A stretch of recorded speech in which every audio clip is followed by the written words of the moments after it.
كما أمر ونشهد أن لا إله إلا الله وحده لا شريك له في الخلق والأمر إدغارا لمن جهد به وكفر ونشهد أن سيدنا ومولانا محمدًا عبده ورسوله المبعوث إلى الأسود والأحمر لتتميم مكارم الأخلاق لا يخلق نبي ولا رسول بعده ولا أمة بعد أمتي ولا كتاب بعد كتابي ولا شريعة بعد شريعتي کم کریں صلی اللہ تعالی علیہ وعلا آلہ الذین هم خلاصة العرب العرباء وخير الخلائق بعد الأنبياء وهم كالنجوم في السماء للاهتداء والاقتداء وهم مفاتيح الرحمة ومصابيح الغرر أعوذ بالله من الشيطان الرجيم بسم الله الرحمن الرحيم سيقول السفهاء من الناس ما ولاهم عن قبلتهم التي كانوا عليها قل لله المشرق والمغرب فأينما تولوا فثم وجه الله وقال تعالى وما أرسلناك إلا رحمة للعالمين وقال في موضع آخر يا أيها النبي إنا أرسلناك شاهدا ومبشرا ونذيرا وداعيا إلى الله بإذنه وسراجا منيرا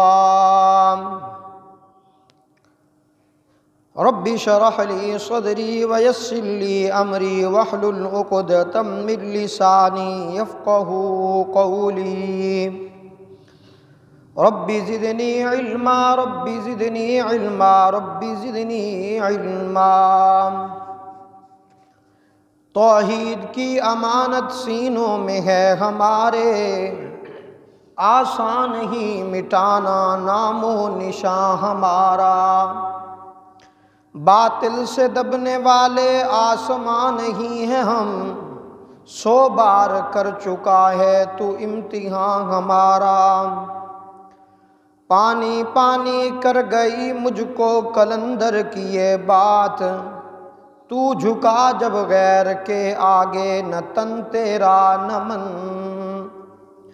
اپنے من میں ڈوب کر پا جا سراغ زندگی میرا نہیں بنتا نہ بن اپنا تو بن ہو جس میں عبادت کا دھوکہ مخلوق کی وہ تعظیم نہ کر جو خاص خدا کا حصہ ہے بندوں میں اسے تقسیم نہ کر رسول مجتبیٰ کہیے محمد مصطفیٰ کہیے خدا کے بعد بس وہ ہیں پھر اس کے بعد کیا کہیے شریعت کا ہے یہ اسرار ختم الانبیاء کہیے محبت کا تقاضا ہے کہ محبوب خدا کہیے جبیں رخ محمد کی تجلی ہی تجلی ہے جسے شمس و ضحیٰ کہیے جسے بدر الدجا کہیے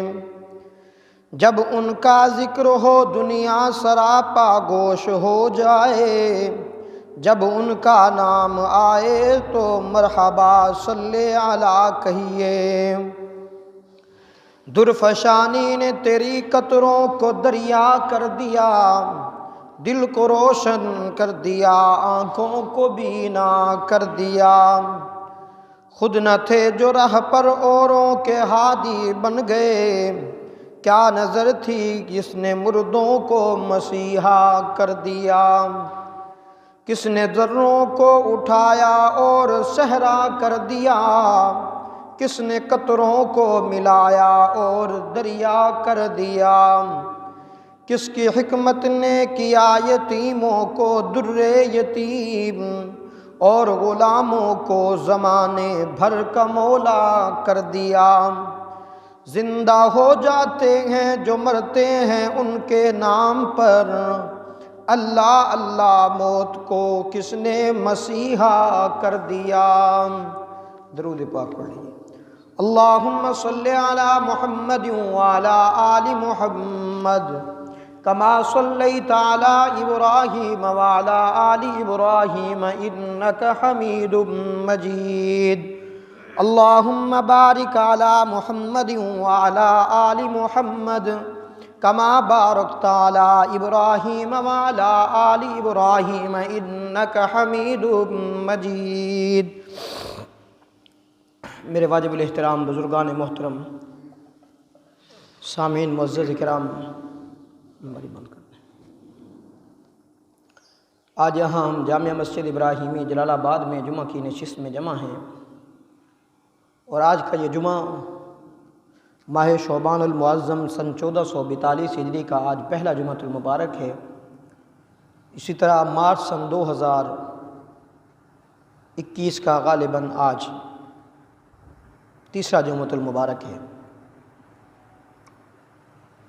میں نے جو آیات کریمہ آپ کے سامنے پڑھی ہیں، تھوڑی دیر انہی پر ہی گفتگو کروں گا۔ دعا ہے اللہ رب العزت سے کہ رب العالمین مجھے صحیح حق سچ کہنے کی یا پھر ہم سب کو اس پہ عمل کرنے کی بھی توفیق عطا فرمائے۔ میرے دوستو، یہ جمعے کی گھڑیاں بہت قیمتی گھڑی ہوتی ہیں۔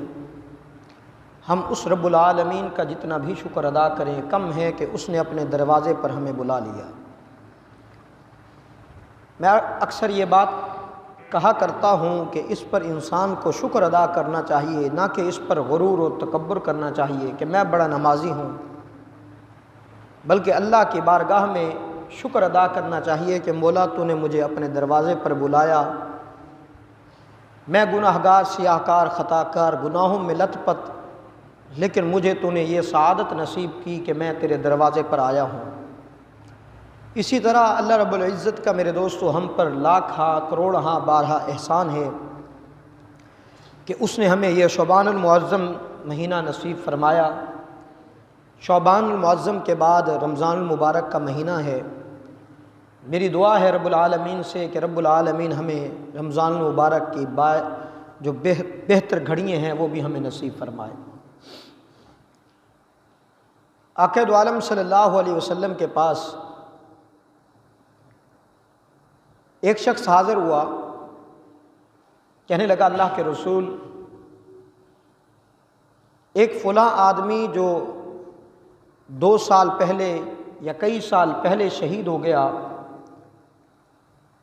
اور ایک وہ جو اس کے بعد فوت ہوا، تو ہم نے سنا ہے کہ آپ فرماتے ہیں کہ جو بعد میں آنے والا فوت ہونے والا ہے وہ شہید سے پہلے جنت میں چلا گیا۔ حالانکہ شہید کا مقام وہ ہے میرے دوستو، جب شہید کا یعنی پہلا خون کا قطرہ زمین پر ابھی گر رہا ہوتا ہے تو رب العالمین اس کو معاف فرما دیتے ہیں۔ یعنی شہید کا مقام بہت بلند و بالا ہے،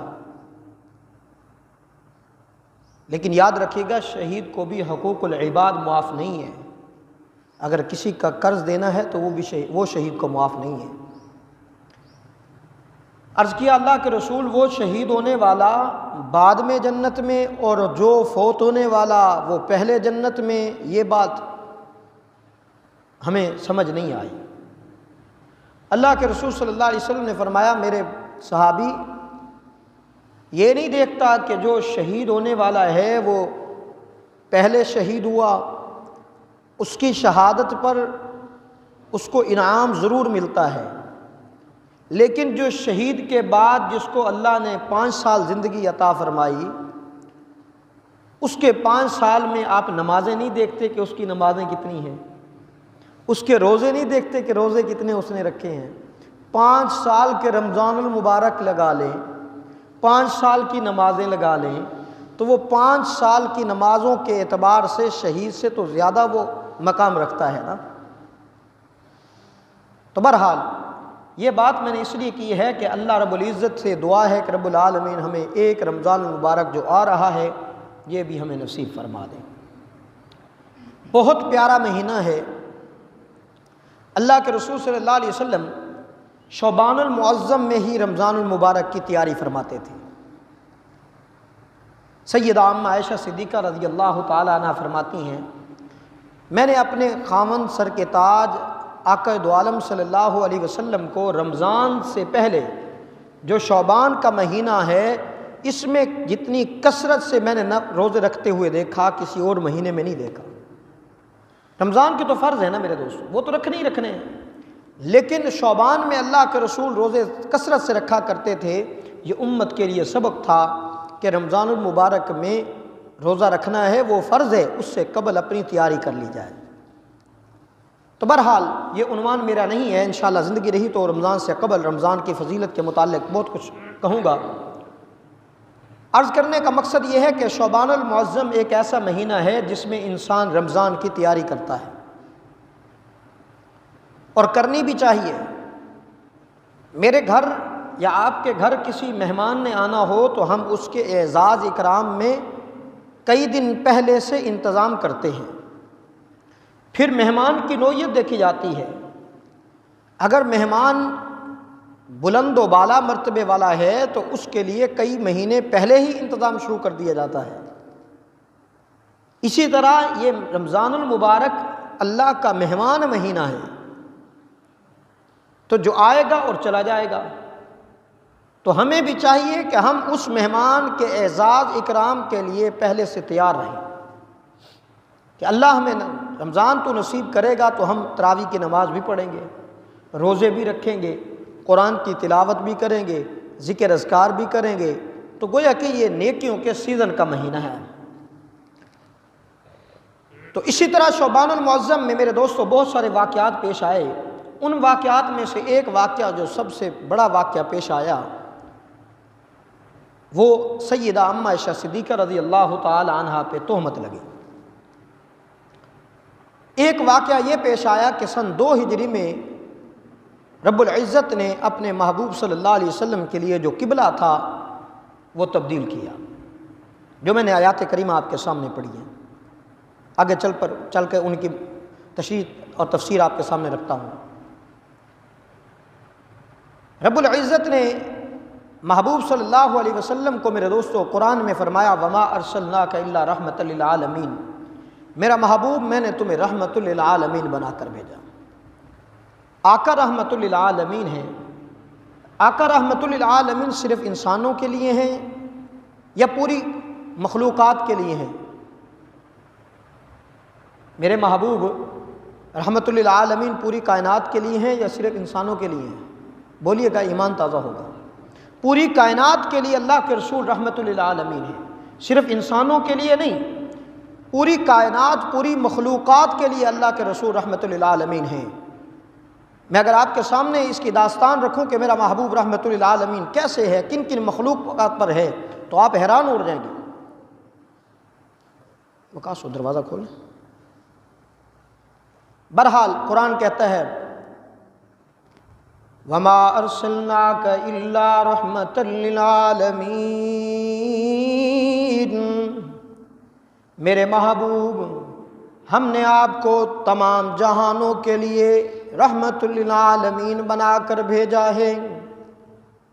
پھر میرا محبوب رحمت للعالمین کیسے ہے؟ میرے محبوب نے جب مکہ میں تبلیغ کی، دعوت و تبلیغ دی، اپنے بیگانے ہو گئے، دوست دشمن بن گئے۔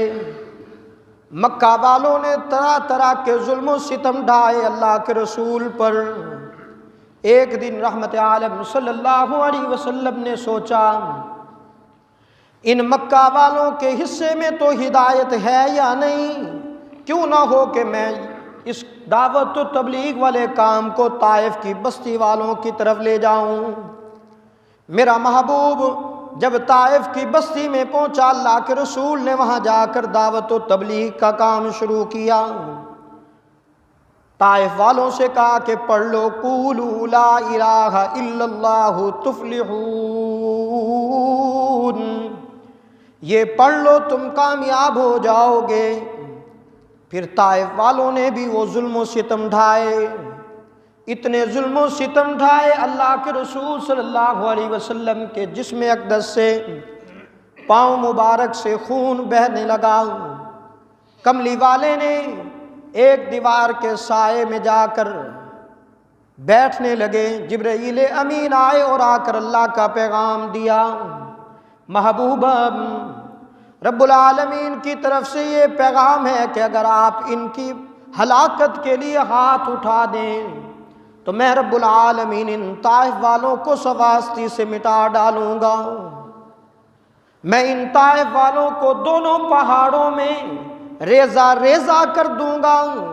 محبوبہ اشارہ دینا آپ کا کام ہے، ان کو ریزہ ریزہ کر دینا وہ میرا رب العالمین کا کام ہے۔ جبرائیل امین یہ پیغام لے کر آئے تو اللہ کے رسول نے جبرائیل امین سے فرمایا کہ جبرائیل جا کر رب العالمین سے کہہ دو جہاں رب العالمین تو ان کو غرق کرنے پہ قادر ہے تو وہاں ان کو ہدایت دینے پہ بھی تو قادر ہے نا۔ میں ان کی ہلاکت اور بربادی کے لیے ہاتھ نہیں اٹھاتا، میں محمد ان کی آبادی کے لیے ہاتھ اٹھاتا ہوں۔ میں تو ان کو آباد کرنے کے لیے آیا ہوں، برباد کرنے کے لیے نہیں آیا۔ الہ العالمین میرے ان ہاتھوں کی لاج رکھتے ہوئے ان طائف والوں کو اسلام کی ہدایت دے دے، اگر ان کے حصے میں ہدایت نہیں تو ان کی نسلوں میں ہدایت عطا فرما دینا۔ میرے محبوب نے بد دعا پھر بھی نہیں کی۔ اللہ کے رسول صلی اللہ علیہ وسلم مکہ سے گزر رہے ہیں، ایک بڑھیا نے سامان اٹھایا ہوا ہے اور سر پہ رکھنا چاہتی ہے۔ میرے محبوب نے وہ سامان اس کا پکڑا اور اپنے سر پر سوار کر لیا۔ پوچھا اماں جان کہاں جانا چاہتی ہو؟ کہا بیٹا میں فلاں جگہ جانا چاہتی ہوں۔ میرے محبوب ساتھ ساتھ جاتے ہوئے اس بڑھیا کی باتیں بھی سنتے چلے گئے۔ وہ بڑھیا راستے میں یہ تقریر کرتی گئی، میں مکہ اس لیے چھوڑ رہی ہوں کہ بیٹا یہاں پر نعوذ باللہ ایک محمد جادوگر آیا ہوا ہے، تو میں اس کے جادو سے بچنے کے لیے مکہ چھوڑ کر جانا چاہتی ہوں۔ میرے محبوب کو سارا راستہ وہ ساحر اور مجنون کہنے والی بڑھیا جب منزل مقصود پر محبوب پہنچے، اللہ کے رسول نے سامان اتار کر رکھا، اب واپس لوٹنے لگے تو وہ بڑھیا نے محبوب ہم کو روک لیا، کہا کہ بیٹا اپنا تعارف تو کرواتا چلا جانا، کہاں سے تیرا گھر کہاں ہے؟ اگر تو مکے کا باشندہ ہے، مکے کا رہنے والا ہے تو کبھی جب میں مکے میں آیا کروں گی تو تیرے گھر ضرور ٹھہرا کروں گی۔ محبوب ہم نے فرمایا اماں جان چھوڑ دے اس بات کو کہ میرا تعارف کیا ہے۔ جب اس نے بار بار اصرار کیا تو اللہ کے رسول نے بتلایا اماں جان سارا راستہ جس محمد کو تو ساحر اور مجنوں کہتی رہی ہے وہی محمد تو میں ہوں نا صلی اللہ علیہ وسلم، کہہ دیجیے گا۔ جب میرے محبوب کا نام اسم گرامی آئے تو صلی اللہ علیہ وسلم ضرور کہا کریں۔ محبوب نے فرمایا کہ اماں جان وہی محمد تو میں ہوں نا۔ وہ بڑھیا کہنے لگی محمد تو ہے، پھر میرا دل گواہی دیتا ہے کہ تو ساحر نہیں ہو سکتا، تو مجنوں نہیں ہو سکتا۔ اور مجھے بھی ساتھ لے چل، اور میں بھی تیرا کلمہ پڑھ کے مسلمان ہونا چاہتی ہوں۔ اسی کو تو رحمت للعالمین کہا گیا۔ میرے محبوب تشریف فرما ہیں مدینہ میں۔ ایک شخص آیا، آ کر عرض کرنے لگا اللہ کے رسول، میرا اتنا بڑا گناہ ہے، اتنا بڑا گناہ ہے، میرا گناہ آسمانوں سے بھی بڑا ہے، زمینوں سے بھی بڑا ہے۔ کملی والے نے پوچھا اتنا بڑا کون سا تو نے گناہ کیا؟ کیا تو نے شراب پی ہے؟ کہنے لگا اللہ کے رسول نہیں۔ چوری کی ہے؟ کہنے لگا نہیں۔ زنا کیا ہے؟ کہنے لگا نہیں اللہ کے رسول، اس سے بھی بڑا گناہ کر کے آیا ہوں۔ پوچھنے پر پتہ چلا، یہ تفصیل میں نے کئی بار آپ کے سامنے رکھی ہے، بس صرف اشارہ دے کے آگے چلتا ہوں۔ پوچھنے پر اللہ کے رسول نے جب پوچھا تو وہ شخص کہنے لگا اللہ کے رسول، میرا گناہ اتنا بڑا ہے، اتنا بڑا گناہ ہے، لیکن بڑا گناہ ہونے کے ناطے میں آپ کے سامنے آیا ہوں، آپ کی رحمت کا طلبگار بن کے آیا ہوں۔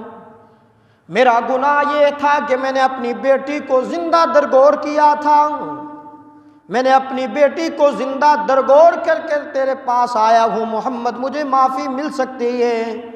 رحمت عالم صلی اللہ علیہ وسلم کافی دیر آنسو بہانے کے بعد پھر پوچھا کہ بتلانا، سچے دل سے توبہ کرتا ہے؟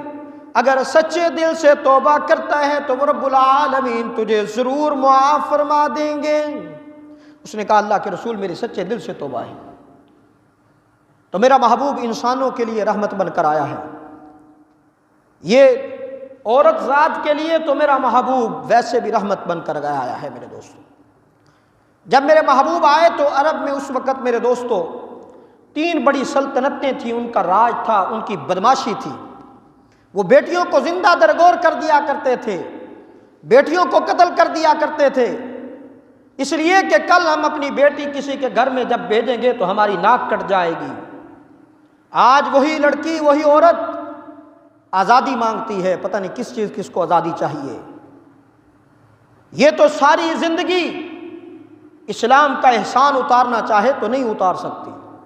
اسلام ایک ایسا مذہب ہے جس نے اس عورت کو پورا پورا حق دیا ہے، اور اسلام ایک ایسا مذہب ہے میرے دوستو جس نے ہر ایک کو اس کا حق دیا ہے۔ انسانوں کو انسانوں کا حق دیا ہے، جانوروں کو جانوروں کا حق دیا ہے۔ میرے محبوب تشریف فرما ہیں، علماء نے ایک بات لکھی ہے کہ میرے محبوب جب بیٹھے تھے اونٹ آیا، اور اونٹ نے آ کر کے اللہ کے رسول کے سامنے اپنی گردن ہلائی۔ میرے محبوب سمجھ گئے کہ یہ کچھ شکایت کرنا چاہتا ہے۔ اللہ کے رسول نے اس کے مالک کو بلایا، پوچھا کہ تیرا اونٹ آیا ہے، تیرا جانور آیا ہے، مجھے محسوس ہوا ہے یہ کوئی شکایت لے کے آیا ہے، بتلا۔ تو اس نے کہا اللہ کے رسول بالکل شکایت ہے، میں اس کو چارہ کم دیتا ہوں، کام زیادہ لیتا ہوں۔ میرے محبوب نے فرمایا آج کے بعد چارہ زیادہ ڈالو، کام کم لو۔ اور عرب میں میرے دوستو دستور تھا، جانور کو کھڑے کھڑے ذبح کیا کرتے تھے۔ ذبح کرنے کا مطلب یہ ہے اونٹ کھڑا ہے تو اس کو کھڑے کھڑے یوں تیر تلوار مارتے تھے، اونٹ اچھلتا تھا، پدکتا تھا۔ یہ عرب کے لوگ خوش ہوتے تھے جب اونٹ اچھلتا تھا۔ میرے محبوب آئے تو فرمایا کہ اونٹ کو اس طرح ذبح نہ کیا کرو، ایک دفعہ تکلیف پوری دو، یہ نہیں کہ بار بار اس کو تیر مارو، بار بار اس کو تکلیف دو۔ اس کو لٹا کر کے اچھے طریقے سے تکبیر پڑھتے ہوئے اس کو ذبح کیا جائے۔ تو میرے دوستو میرا محبوب تو جانوروں کے لیے بھی رحمت بن کر کے آیا ہے۔ وقت اجازت نہیں دیتا، نہیں تو اسی پر بات کرتا۔ میں نے دوسری آیات کریمہ آپ کے سامنے پڑھی ہے، اس پر بات کرتا ہوں۔ رب العالمین نے فرمایا سَيَقُولُ السُّفَهَاءُ مِنَ النَّاسِ مَا وَلَّاهُمْ عَنْ قِبْلَتِهِمُ الَّتِي كَانُوا عَلَيْهَا سَيَقُولُ السُّفَهَاءُ مِنَ النَّاسِ مَا وَلَّاهُمْ عَنْ قِبْلَتِهِمُ الَّتِي كَانُوا عَلَيْهَا قُلْ لِلَّهِ الْمَشْرِقُ وَالْمَغْرِبُ فَأَيْنَمَا تُوَلُّوا فَثَمَّ وَجْهُ اللَّهِ۔ یہ آیت رحمت عالم صلی اللہ علیہ وسلم پر نازل ہوئی جب میرے محبوب مکہ سے ہجرت کر کے مدینہ طیبہ تشریف لے گئے، اللہ کے رسول نے 17 یا 18 مہینے بیت المقدس کی طرف منہ کر کے نمازیں ادا کی۔ اس وقت بیت المقدس قبلہ تھا، اور یہ بیت اللہ جو ہے میرے دوستو جس کی طرف آج ہم منہ کر کے نماز پڑھتے ہیں، اس کی بنیاد ازل سے ہے۔ جب آدم علیہ السلام زمین پر آئے تو اللہ نے فرشتوں کے ذریعے اس بیت اللہ کی تعمیر فرما دی۔ پھر جب طوفان نوح آیا، طوفان نوح کے اندر بیت اللہ کے نشانات، عمارت ختم ہو گئی۔ پھر جناب ابراہیم علیہ السلام آپ صلی اللہ علیہ وسلم کے جد امجد جب وہ آئے تو اللہ نے ان سے یہ بیت اللہ کی تعمیر مکمل کروائی۔ اس کا ذکر بھی قرآن مجید والفرقان الحمید میں موجود ہے۔ پہلے پارے کے اندر رب العالمین نے فرمایا،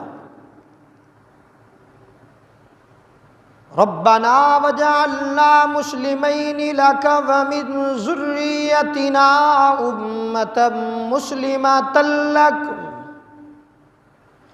وَإِذْ قَالَ إِبْرَاهِيمُ رَبِّ اجْعَلْ هَذَا بَلَدًا آمِنًا وَارْزُقْ أَهْلَهُ مِنَ الثَّمَرَاتِ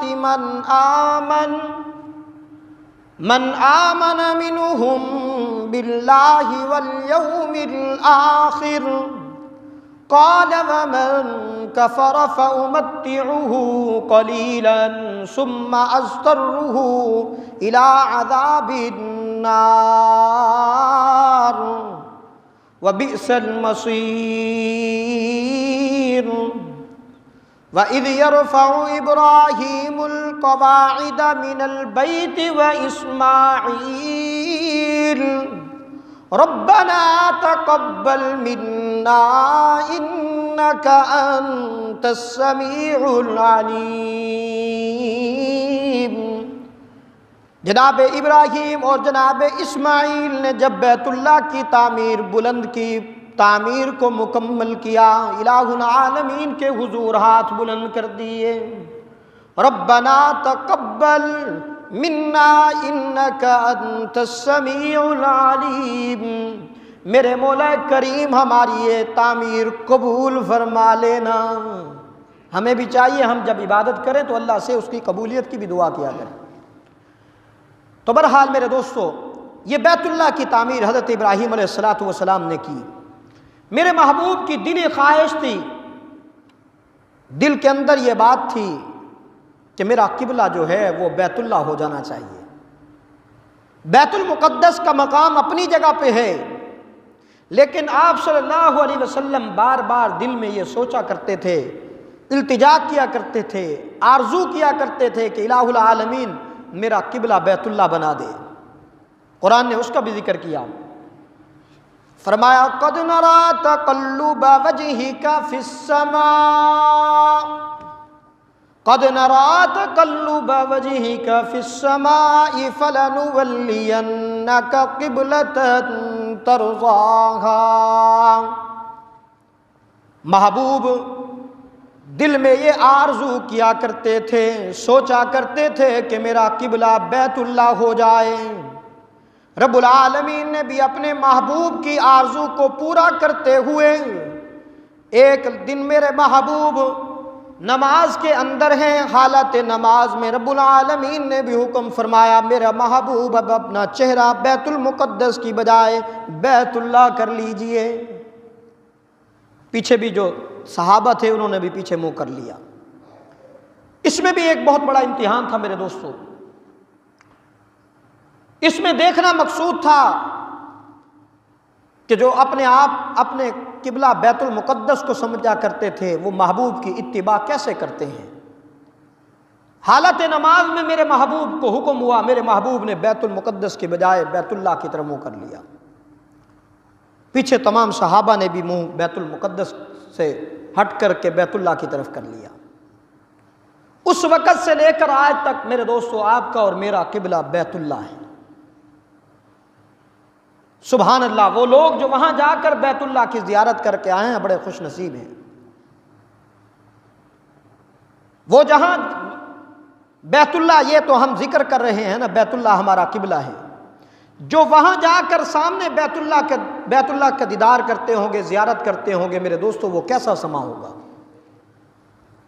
اور اس کا نشان بھی ضروری تھا، اگر ہم بیت اللہ ہمارے لیے متعین نہ ہوتا تو پھر انسان تذبذب کا شکار ہوتا۔ حالانکہ عبادت ہم نے اللہ کی کرنی ہے، قرآن کہتا ہے وَلِلَّهِ الْمَشْرِقُ وَالْمَغْرِبُ فَأَيْنَمَا تُوَلُّوا فَثَمَّ وَجْهُ اللَّهِ۔ ہم جس طرح بھی منہ کر لیں رب العالمین ادھر ہی ہے، ہم عبادت اللہ کی کرتے ہیں، لیکن ایک قبلہ متعین اس لیے کیا کہ پوری امت مسلمہ جو ہے وہ ایک قبلے پر متفق ہو کے کھڑی ہو۔ حجاج بن یوسف کی دربار میں سعید بن جبیر کو لایا گیا۔ حجاج نے کہا سعید تیری آخری آرزو کوئی ہے تو مجھے بتلا۔ سعید بن جبیر نے کہا حجاج میری آخری آرزو یہ ہے کہ مجھے 2 رکعت نماز نفل کی اجازت دے۔ پہلے تو اس نے سوچا کہ میں اس کو کیسے اجازت دوں، پھر سوچا کہ اس کی آخری بات ہے، ابھی اس کی میں نے جان لے لینی ہے، تو پھر دل میں خواہش کو ابری کہ اجازت دے دوں اس کو۔ حجاج کہنے لگا سعید بات یہ ہے کہ 2 نفل پڑھنے کی اجازت ہے، لیکن تجھے قبلہ کی طرف منہ کرنے کی اجازت نہیں ہے۔ تو حجاج بن یوسف کے سامنے سعید بن جبیر کو اس بات کا علم تھا کہ میں جس طرف بھی منہ کر کے نماز پڑھوں میری نماز قبول ہے۔ وَلِلَّهِ الْمَشْرِقُ وَالْمَغْرِبُ فَأَيْنَمَا تُوَلُّوا فَثَمَّ وَجْهُ اللَّهِ۔ حجاج بن یوسف کی دربار میں سعید بن جبیر نے 2 نفل نماز ادا کیے، اور پھر 2 نفل کیسے پڑھے؟ اس نے کہا تھا میں نے قبلے کی طرف منہ نہیں کرنے دینا۔ سعید نے کہا ٹھیک ہے، میں جس طرف بھی عبادت کروں، جس طرف بھی منہ کروں، میرا اللہ تو دیکھ رہا ہے۔ تو پھر سعید بن جبیر نے دعا کی سجدے میں جا کر الہ العالمین، اس ظالم نے بہت سارے صحابہ کو شہید کیا ہے، اور میری دعا ہے، التجا ہے کہ الہ العالمین اب میری جان لینے کے بعد اس کا زوال شروع کر دے، یہ خود ہلاک و برباد ہو جائے۔ تو سعید بن جبیر کی وہ دعا میرے دوستوں بڑی قبول ہوئی۔ تو بہرحال میرے دوستوں ہم اس پر اللہ کا شکر ادا کریں کہ اللہ نے ہمیں امت مسلمہ میں اور اللہ کے رسول صلی اللہ علیہ وسلم کی امت بنا کر اور اپنا پیارا گھر بیت اللہ ہمیں نصیب فرما دیا۔ قرآن کہتا ہے ان اول بیت وضع للناس للذی ببکۃ مبارک وہدی للناس۔ میرے دوستو یہ وہ گھر ہے جب انسان اس کی طرف جا کر منہ کرتا ہے تو کہتے ہیں کہ جب انسان کی پہلی نگاہ پڑتی ہے تو جو دل میں مانگے گا رب العالمین وہ قبول فرما لیا کرتے ہیں۔ تو بہرحال ہمیں اس پر اللہ کا شکر ادا کرنا چاہیے کہ اللہ نے ہمیں آخری رسول محمد عربی صلی اللہ علیہ وسلم کی امت میں مبعوث فرمایا ہے، پیدا فرمایا۔ ایک اور آیت میں نے پڑھی ہے، آج اصل میں طبیعت خراب تھی اس لیے زیادہ میں ٹائم بھی لینا چاہتا، چند باتیں میں نے آپ کے سامنے مختصر رکھی ہیں۔ تیسری آیات مبارکہ میں نے آپ کے سامنے پڑھی ہے، وہ اللہ کے رسول صلی اللہ علیہ وسلم کی صفات کے متعلق ہے۔ رب العالمین نے فرمایا یا ایھا النبی انا ارسلناک شاہدا، یا ایھا النبی انا ارسلناک شاہدا ومبشرا ونذیرا وداعیا الی اللہ باذنہ وسراجا منیرا۔ میرا محبوب میں نے تمہیں شاہد بنا کر بھیجا، ومبشرا خوشخبری دینے والا بنا کر بھیجا، ونذیرا میں نے تمہیں ڈرانے والا بنا کر بھیجا، وداعیا میں نے تمہیں داعی بنا کر بھیجا، تمہیں دین کی دعوت دینے والا بنا کر بھیجا، وداعیا الی اللہ باذنہ وسراجا منیرا۔ محبوبا میں نے تمہیں سراج منیر بنا کر بھیجا ہے۔ شاہد ایک صفت، مبشر دوسری صفت، نذیرہ تیسری صفت، داعی چوتھی صفت، اور 5ویں صفت وسراج منیرا میں نے تمہیں سراج منیر بنا کر بھیجا ہے۔ الہ العالمین تیرا محبوب شاہد کیسے ہے؟ ذرا ہمیں بھی تو پتہ چلے نا، شاہد کا معنی گواہ ہوا کرتا ہے۔ الہ العالمین تیرا محبوب شاہد کیسے ہے؟ رب العالمین فرماتے ہیں میرا محبوب شاہد ایسے ہے کہ زمین پر وہ میری توحید کا گواہ ہے، میں عرش پر اس کی رسالت کا گواہ ہوں۔ وہ زمین پر کانٹوں کے اوپر چلتے ہوئے اپنی تکلیفیں سہنے کے بعد وہ میری توحید کا اعلان کرتا گئے، میں رب العالمین بھی اس کا گواہ بن کر کے اتنے پیغمبروں کے سامنے میں اس کی رسولیت کا، نبوت کا گواہ بن گیا ہوں۔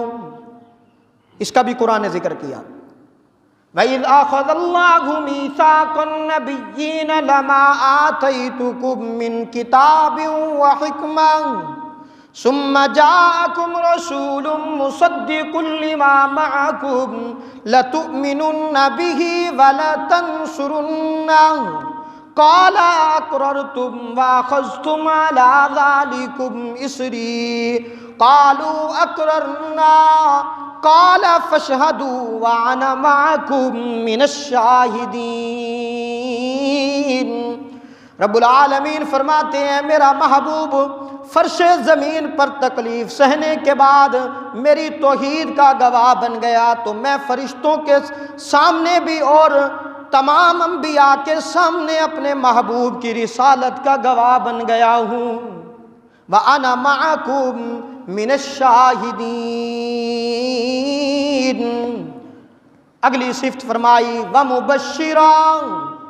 وَمُبَشِّرًا، خوشخبری دینے والا ہے میرا محبوب۔ الہ العالمین تیرا محبوب کس چیز کی خوشخبری دینے والا ہے؟ رب العالمین فرماتے ہیں کہ میں نے اپنے محبوب کو بشارت دینے والا بنا کر بھیجا ہے، تمہیں خوشخبریاں دیتا ہے، جنت کی خوشخبری دیتا ہے، تمہیں جنت کے مناظر کی خوشخبری دیتا ہے۔ وَنَذِيرًا، میں نے اپنے محبوب کو ڈرانے والا بنا کر بھیجا۔ اللہ تیرا محبوب ڈرانے والا بھی ہے؟ رب العالمین فرماتے ہیں ہاں میں نے اپنے محبوب کو ڈرانے والا بنا کر بھیجا نا، یہ تمہیں دوزخ سے ڈرانے والا ہے کہ دوزخ میں نہ جانا، مبشرہ جنت کی خوشخبری دے کر تمہیں دوزخ سے ہٹا کر جنت کی طرف لے جانے والا ہے۔ وَنَذِيرًا وَدَاعِيًا، داعیہ کا مطلب میں نے عرض کیا دعوت دینے والا، تبلیغ کرنے والا، میں بھی داعی بیٹھا ہوں، آپ بھی داعی ہیں، جب دوسرے کو اچھے کام کی ترغیب دیتے ہیں تو آپ بھی داعی ہیں۔ وَسِرَاجًا مُنِيرًا، رب العالمین فرماتے ہیں کہ میں نے اپنے محبوب کو سراج منیر بنا کر بھیجا۔ توجہ کرنا، یہ آخری جملے ہیں میرے، ذرا توجہ کرنا۔ سراجا منیرا، قرآن نے جہاں بھی سورج کا ذکر کیا تو علیحدہ کیا، چاند کا ذکر کیا تو علیحدہ کیا، لیکن میرے محبوب کے اندر رب العالمین نے دونوں صفات کو جمع کرتے ہوئے فرمایا وَسِرَاجًا مُنِيرًا، میں نے اپنے محبوب کو سراج منیر بنا کر بھیجا۔ دوسرے مقام پر بھی رب العالمین نے فرمایا تبارک الذی جعل فی السماء بروجا وجعل فیہا سراجا وقمرا منیرا۔ اس آیت میں قرآن نے سورج کو اور چاند کو علیحدہ علیحدہ ذکر کیا، منیرا قرآن کو چاند کو کہا گیا۔ ایک اور مقام پر بھی فرمایا هو الذی جعل الشمس ضیاء والقمر نورا، اور ایک اور مقام پر بھی فرمایا الم تروا کیف خلق اللہ سبع سماوات طباقا وجعل القمر فیہن نورا وجعل الشمس سراجا۔ ان آیاتوں میں سورج اور چاند کا ذکر ہے، لیکن سراج منیر میں میرے محبوب کا ذکر ہے۔ میرے محبوب سراج منیر کیسے ہیں میرے دوستو؟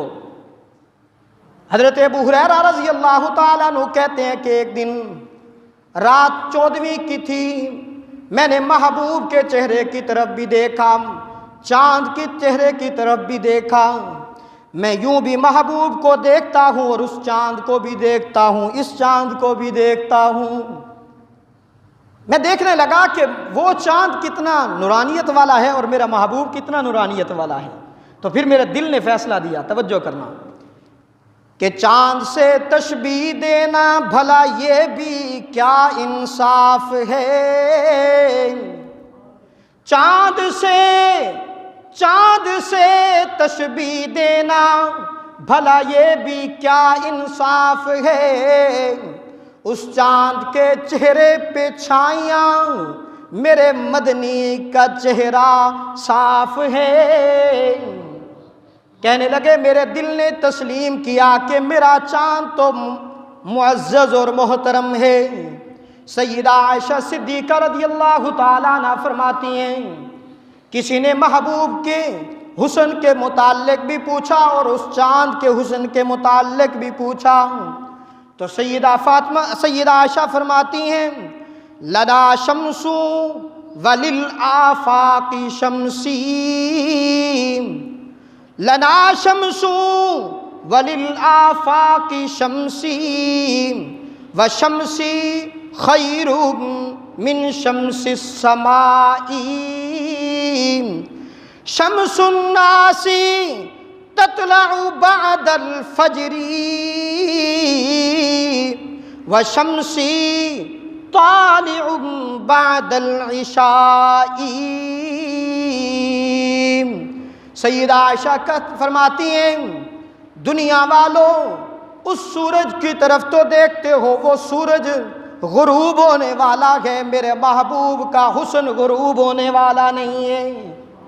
وہ چاند جو تمہیں وہاں نظر آتا ہے تو وہ تو غروب ہونے والا ہے، لیکن میرا محبوب، میرے مدنی کریم جب سے روز اقدس میں اس وقت سے لے کر آج تک پوری کائنات میں میرے محبوب کی نورانیت کا غلبہ ہے۔ وہ سورج شام کو ڈھل جاتا ہے لیکن میرے محبوب کا حسن ڈھلنے والا نہیں ہے۔ اور پھر ایک اور بات، اس سورج کی طرف آپ اگر نگاہ کریں تو آپ نگاہ نہیں کر سکتے، اس سورج کی طرف نگاہ کریں گے تو آپ کی آنکھیں ضائع ہو جائیں گی، لیکن جنہوں نے میرے محبوب کے حسن کو دیکھا تو آنکھیں ضائع نہیں بلکہ ان کی آنکھیں عمدہ و معطر بنتی چلی گئیں۔ ایک بزرگ روضہ رسول صلی اللہ علیہ وسلم کے متعلق لکھتے ہیں، وہاں سے آج تک میرے دوستو میرے محبوب کے نورانیت کا غلبے کی وجہ سے آج ہمیں اسلام کی دولت ملی ہے۔